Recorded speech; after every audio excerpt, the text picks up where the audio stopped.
New Buddha Way Dharma Talks. Geoff Hunt presents a talk on some aspect of the Buddha's teaching. Well, good day, everyone. Nice to see you all again. The last two, or rather the previous two talks on Vipassana or insight meditation, we're introducing it at a basic level, but basic but comprehensive, I hope. So if you go to YouTube, you will find Introduction to Vipassana 1 and Introduction to Vipassana 2.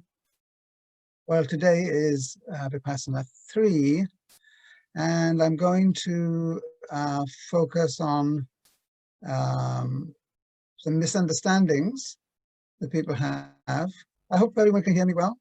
Are you quite happy with that? Right, okay.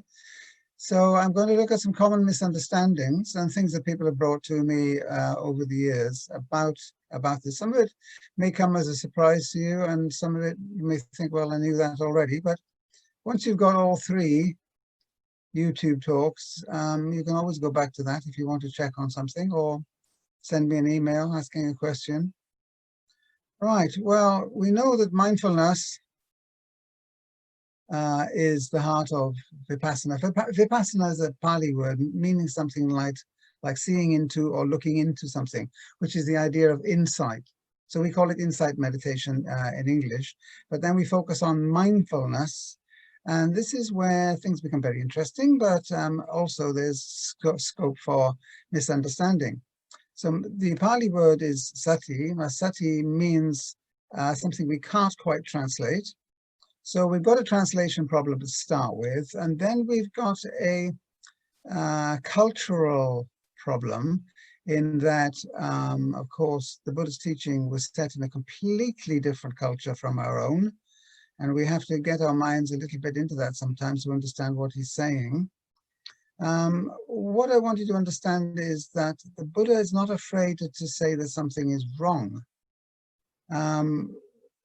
Some versions of Buddhism tend to be a little bit too jolly in the sense that they're afraid to say anything negative about anything in case they upset you. Well, that's not really the way to go through life. You have to get a balance, a wise balance between what is positive and cheers you up and what is negative and has a potential to depress you. Once we've got this balance right, and we understand, we can almost see that balance, that disturbance of balance going on within us, we're in a much wiser position to get through life in a bearable and a happy way. So the Buddha is not afraid. If you look, for example, at the Noble Eightfold Path, for each one of the 8 paths, there is a wrong as well as a right. So let's take speech: right speech, wrong speech, right livelihood, wrong livelihood. It's the same for mindfulness: right mindfulness, wrong mindfulness. And that's not something I'm adding to it. It's actually there in the text. So we have to understand the two together. And if we understand the two together, then we really are getting some wisdom about this. And happiness is a bit too, gay a sort of word to use now. But I think maybe contentment, satisfaction, that is with understanding and wisdom about how life is. So we don't get so many surprises when hurtful things happen, because we know they will happen. That's how it is. So we learn to accept that. So wrong mindfulness is what I want to talk about today. And so you might have thought, well, all mindfulness is right, isn't it? Even to mention the word is a good thing. Well, no, there's also wrong mindfulness in which we're going about it in one of several different possible ways of misunderstanding. So let's go through these. I've made a list of 6. Now, number 1 is to think that mindfulness is no more than what I call watchfulness or paying attention. So, for example, if I go for a lovely walk in the countryside, and it is a lovely walk in the countryside, and I admire the bluebells and so on, hopefully we'll see that in a few months' time, feel good about it. Or if you see a nice sunset, you might feel awe-inspired. Now, the Buddha's not against any of that, of course, but that is not all what he's saying, because he knows that things in life wear out, they get sick, they die. So there's some sort of balance going on all the time. So if we go for a walk and think but by going for a walk and looking at bluebells and oak trees and so on, we are thereby doing mindfulness. Well, I would say it's a kind of preliminary mindfulness, because at least we are directing our attention.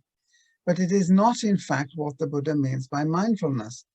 I would rather call it watchfulness. We're being watchful. We're watching or looking or paying attention to the bluebells, to the sunset, or whatever. All of that is good. But being deluded on a pretty basic level, we have a tendency to go with that and ignore everything that could possibly disturb our happiness. Well, there's no wisdom in that. We have to get the balance right. So watchful walking, as I call it, walking through the forest, I love that myself. But I know that life isn't all like that, right? And I shouldn't try to avoid what is unpleasant. I should face it and understand that it is not just my condition. That's the mistake to make. It is our condition. It is our condition to be sick. It is our condition to lose our lives. It is our condition to lose the lives of people that we love. That's ours. It's not just mine. If I stick on the mine, it's going to become more and more painful. The more I can dissipate and say, this is ours. This is what human life is like. The better I can feel about it, and the better I can respond to it in a constructive way. So first misunderstanding is that watchful walking or anything else is good, but it's not enough to be mindfulness as the Buddha understood it. Secondly, we're a little bit hamstrung by the word sati. We've translated it as mindfulness. A clever man called Rhys Davids gave it that translation. It's a good translation, but it's not quite, again, what the Buddha was getting at. So we have to, if we put it together with another important word, which is largely ignored, then we're getting there. Sampajanya often goes with sati. So it's sampajanya sati. Sampajanya means with clear comprehension. And clear comprehension means seeing everything in its interconnectedness, for example, and not missing the things that we don't like. So missing the things that we don't like and focusing on things that we do like. That's not meditation. So mindfulness is present, inward attending, clear comprehension. There has to be, if I give it one word to translate, it's awareness. That in doing mindfulness meditation, I am aware, but I'm aware in an open way that connects other things that I may not have noticed before. So sampajanya, we cannot ignore that. Otherwise, our understanding of mindfulness goes a little bit awry. A third thing, which is really should be common sense, but it does trouble people from time to time, and that is the distinction between thought and thinking. Thinking is a participle, and it means something's going on. I am thinking. Right now I am thinking. Thinking, the ing there is important. It means that something that's going on now, at least in this context. Thought, on the other hand, is often or usually used to mean something that's already passed. It's in the past tense. So I have a thought, but it's already in the past. It's a thought. It was a thought. It was there. I am thinking is something going on right now.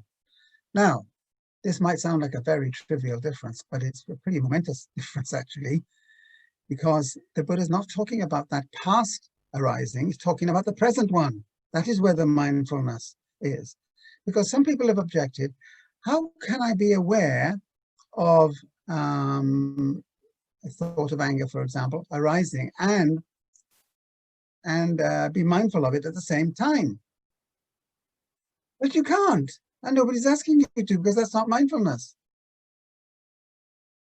When it's a thought, it's gone, but you can then be aware, because look, you haven't got two minds. You'd have to have two minds if you're going to have a mind which is aware of its thoughts. But this is not the case. So I can't have a thought and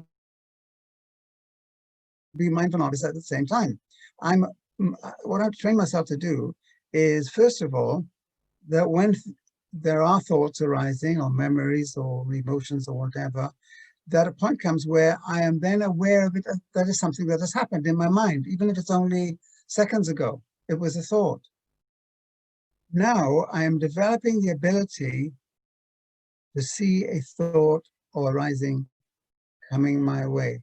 I know that if I go in that direction, that's going to lead to certain thoughts. So now I'm getting wiser. So the mindfulness is being aware of the thoughts, what has arisen, and it's also aware of what is going on now, right? But what is going on now immediately becomes a thought when I become aware of it. You see what I mean? It's a subtle difference. But you see, people come to me sometimes and say, well, how can I have a thought and be aware of it at the same time? I haven't got two brains. I haven't got two minds. Well, the answer is, if you're now thinking of it or aware of it, it's already become a thought. It's already gone into the past. So the knack is to be aware of something having potential to arise. And now you think, oh, right, it's become a thought. It caused me some pain. I'm aware of that. Pain is an everyday thing, and not only for human beings, just look at them rather. Okay, so there's a rather subtle but important difference between thought and thinking. What we're really interested in is the process of thinking. But we can only really examine it when it's already become thought rather than thinking.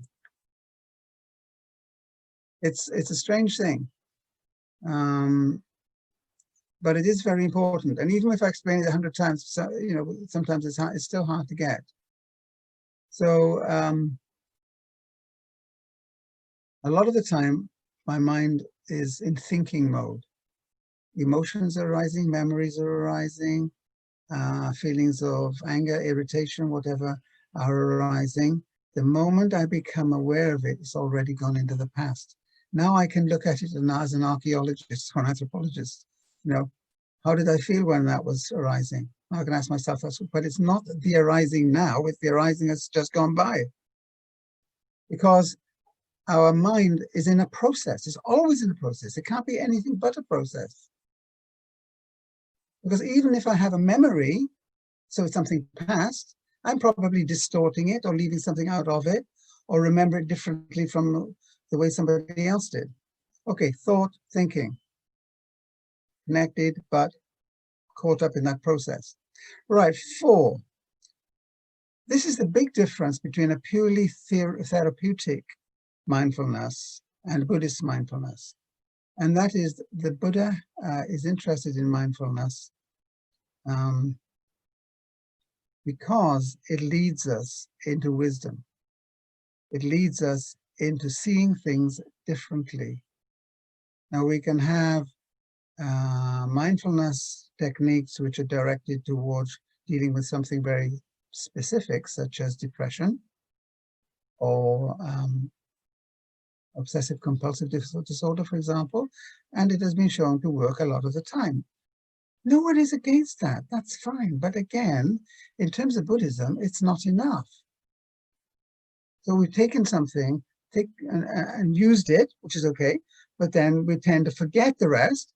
So when there's now a huge outpouring of books on mindfulness, which are therapeutic, even people that are interested in the Buddhist side of it may lose that opportunity because they think, well, I only ever came to this for therapy. I didn't come to it for, seeing my world in a different way. But the Buddha is basically saying our problems are not just fleeting problems. They don't just pop up and then I find a way of getting rid of them. That will be endless. That will be endless.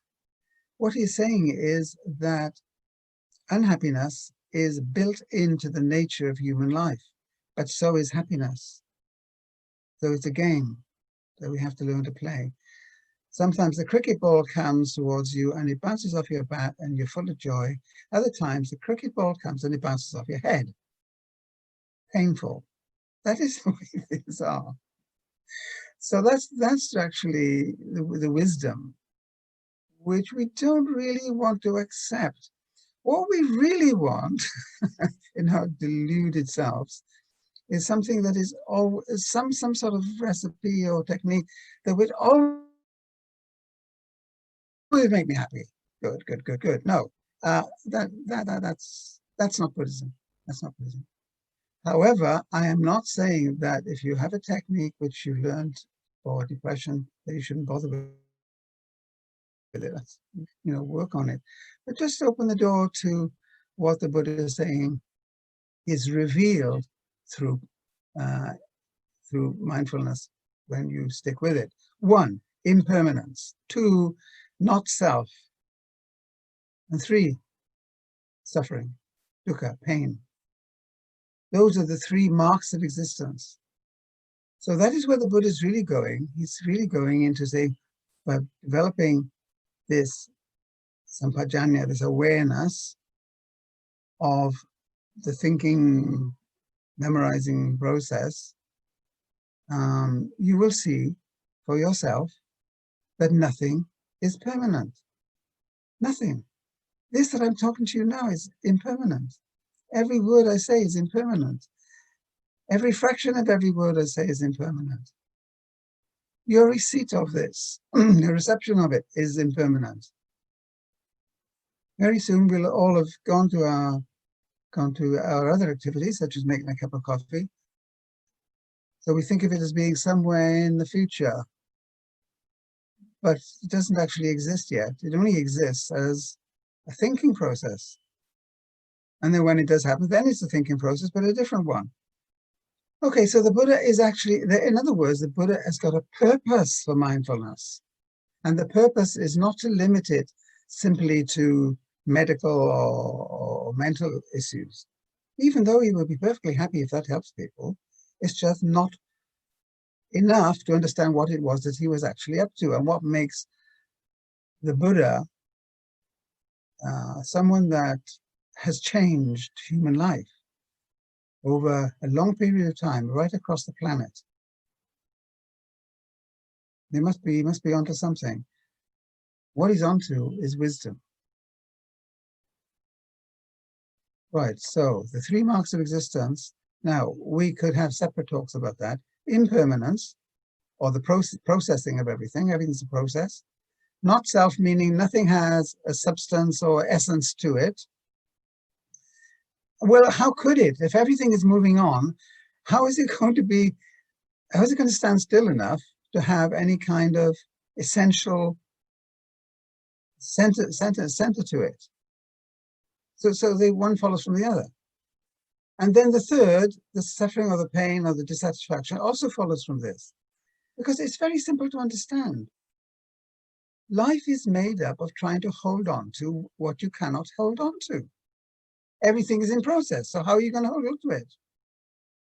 So life itself is that process of trying to hold on to what is moving.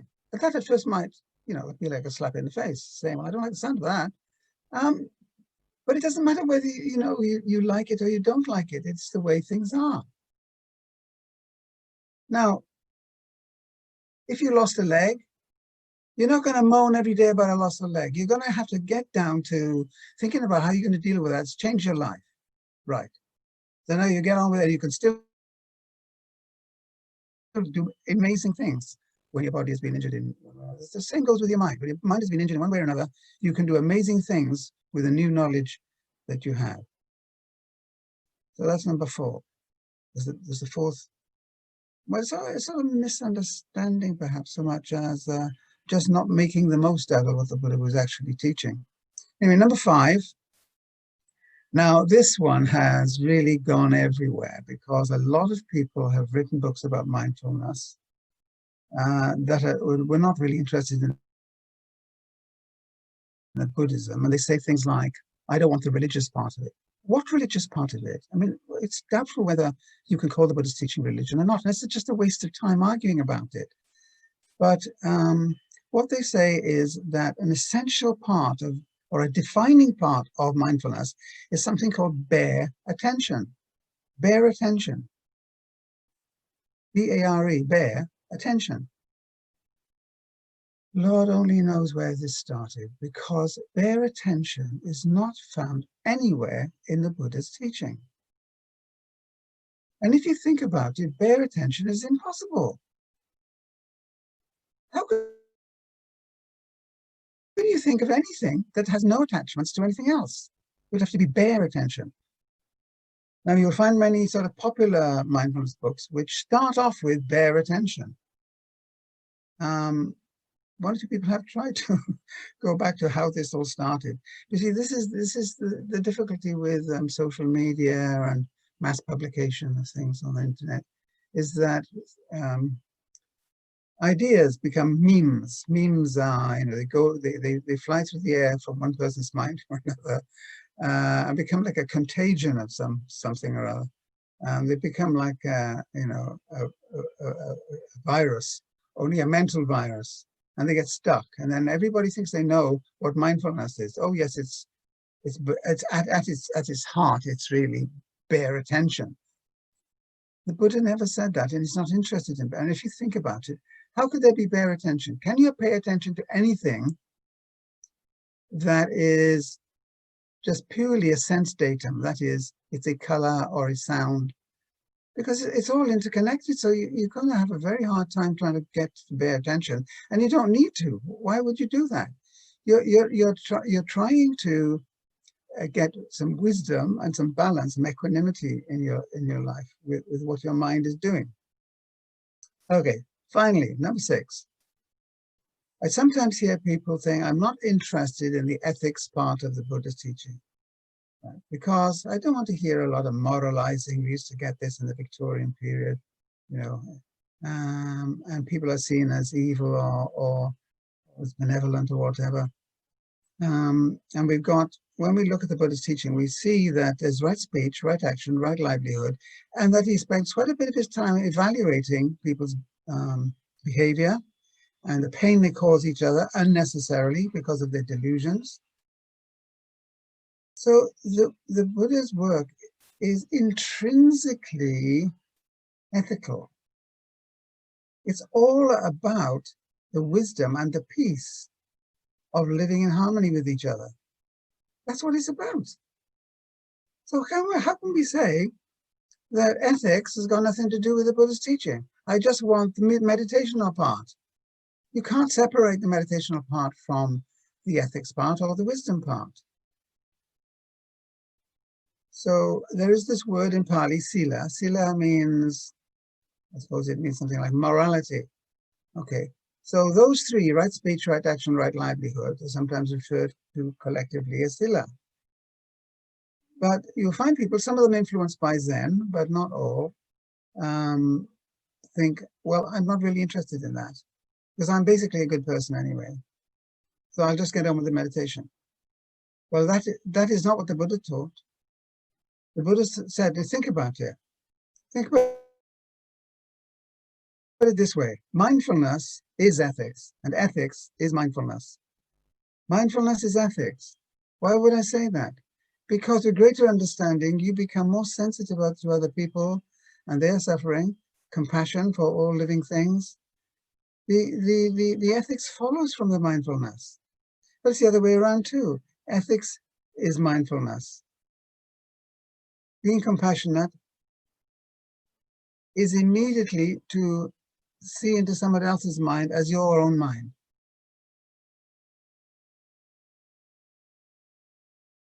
So there is no mindfulness without the ethical component. It's just another aspect, another dimension of it. So let us not throw out the right speech, right action, right livelihood. Look at the craziness of, going to some meditation event, maybe a retreat, spending a lot of time meditating. That's a question of what we mean by meditating. But let's say focusing on our breathing, becoming very calm. We've talked about this in the past. right? And then when we get home, we're very irritable because, lo and behold, the world does not recognize that I've just come from a retreat. So while I'm nice and calm, the world is crazy out there. And then I get irritated or get angry because most people haven't been meditating, right? So it doesn't make any sense. When you get home, you should be calm and you should have learned mindfulness in terms of your understanding of your mind is the understanding of the human mind, not just your mind.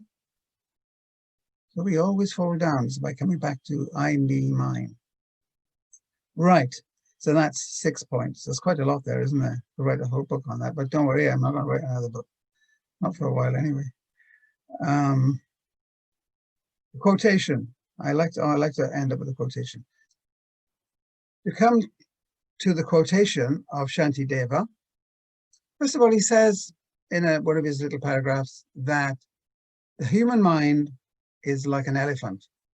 Now, that is, we don't bump into elephants very much in Surrey, but in India, of course, elephants sometimes go on the rampage, and they're pretty fatal because they're extremely strong. They can smash through a wooden hut, they can turn over a car, etc. Now, an elephant that is angry, you don't want to get in its way. Right? It's better, if it's angry, you better run as fast as you can. Now, he points that out, first of all, that the human mind has that tendency to become like a raging elephant. So the second paragraph, the paragraph that follows from that, is this. But if the elephant of our mind is bound tightly on all sides by the rope of mindfulness, all fears will cease to exist and all virtues will fall into our hands. You see the connection again with ethics, that the virtues will fall into your hands once you have attained a level of mindfulness. If you attain a certain level of mindfulness, and automatically it follows that you will be a kinder person. All virtues will fall into your hand. You don't have to strive to be good. Now, this is a very Western, dare I say, Christian idea that you have to strive to be good. It's something that you have to get. That's not Buddhist thinking. Buddhist thinking is it will come to you if you understand your own mind through mindfulness. You see? So, the final two lines there, all fears will cease to exist and all virtues will fall into your hands. Right, I'm going to stop there. I've gone on a bit longer than usual, so I'll pass you back to Lynn. Thank you.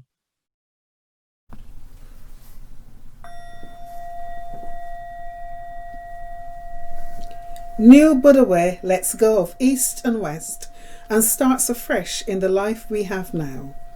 For more information, visit www.newbuddhaway.org.